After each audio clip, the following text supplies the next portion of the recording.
probably going to get in trouble for this, but pharmaceutical companies back in the late 60s and 70s, they came up with this chemical imbalance theory of medication, and that took them off into a direction of, oh, well, if you got anxiety or depression, you must have a serotonin issue, so we got to put a serotonin reuptake inhibitor to make you feel better. And so they're basing it on that premise. Well, the chemical theory was never proven, was never substantiated, but the drug companies loved it because they can make money off of it. So the psychiatrists base everything on the DSM. And if you have such and such and such and such symptoms, that can get you classified as whatever diagnosis, which then opens up the book for pharmaceuticals to say, for this type of issue or diagnosis that you have, are these sets of medications. And so that's my biggest thing with psychiatry. It's you're basing everything on symptoms. You know, if I went into my doctor 150 years ago and said, Doc, I'm going blind, I'm getting fat, and my toes are tingling, he had diagnosed me with blindness, obesity, and toe rot. They didn't have the test for diabetes yet. And so that's where we are in psychiatry.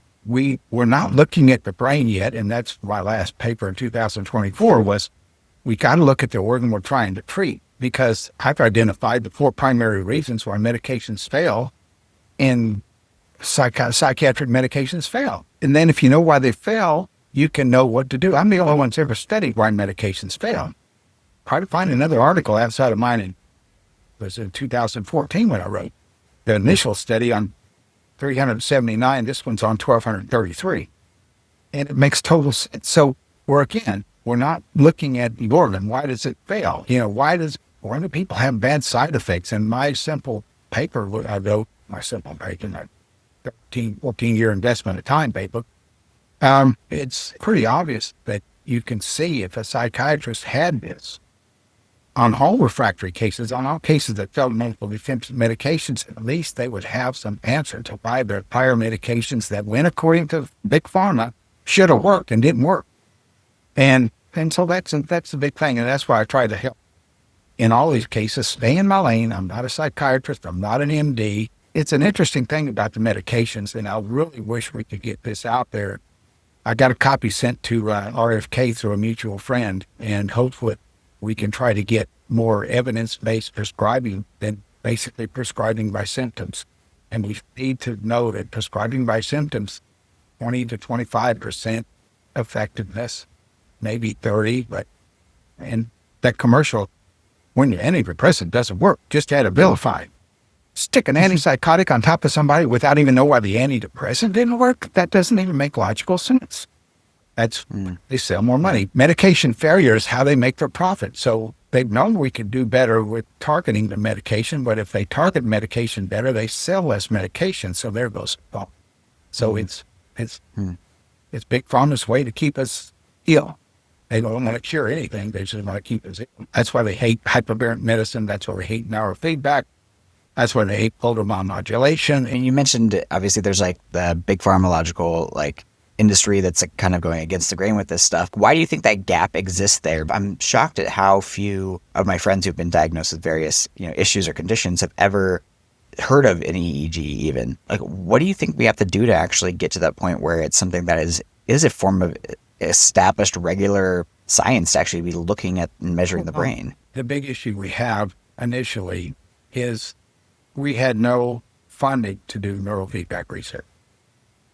It was all done happenstancely by people who were not researchers. They did what they could to get it out there. And there was some fair quality research, but no really good quality research for decades. It started in the 70s. We should have had better research. There was no Big Pharma going to support our research, so it was all on shoestring budgets. And like I say, all my studies I've done so far have been not funded at all. And so I think that's the number one. And number two, psychiatrists and most medical doctors, and they're stuck in the year they graduated because that's the last time they read research. Where you know how technology is now, research is bust every minute. And if you're not on top of it, you're not on top of it. So the industry out there has not read the reports. They have not understood the advantages. They only see the negative ones. They don't see the positive.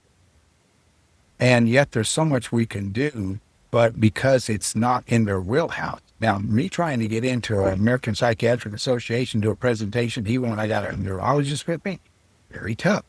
They don't want to hear it. All the EEG work, my mentor, Nash Boutros, he's a great guy. He's just retired. He's got out of it now, but he tried for years to get this EEG into psychiatry. That was his goal. And as a psychiatrist and a neurologist, he couldn't open that door either.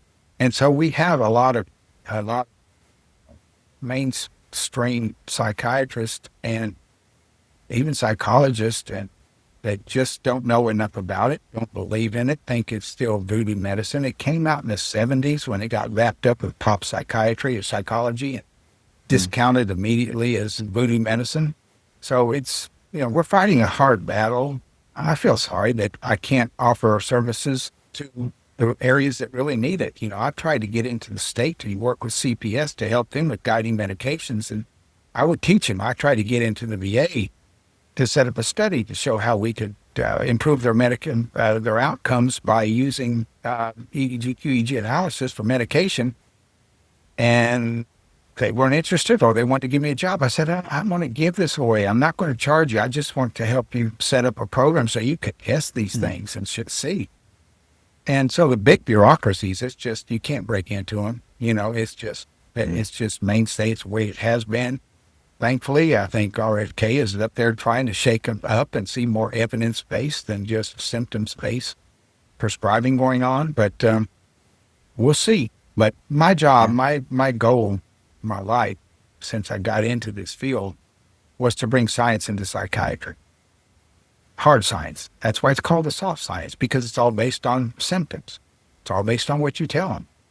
And if we could do that, that would be the greatest accomplishment. I don't think I'm going to see it in my lifetime, but maybe some of my proteges will take the torch and keep running with it. But right now, we're just guided by Big Pharma, and we got the best acute care in the world and lousiest chronic care in the world health system. Terrible.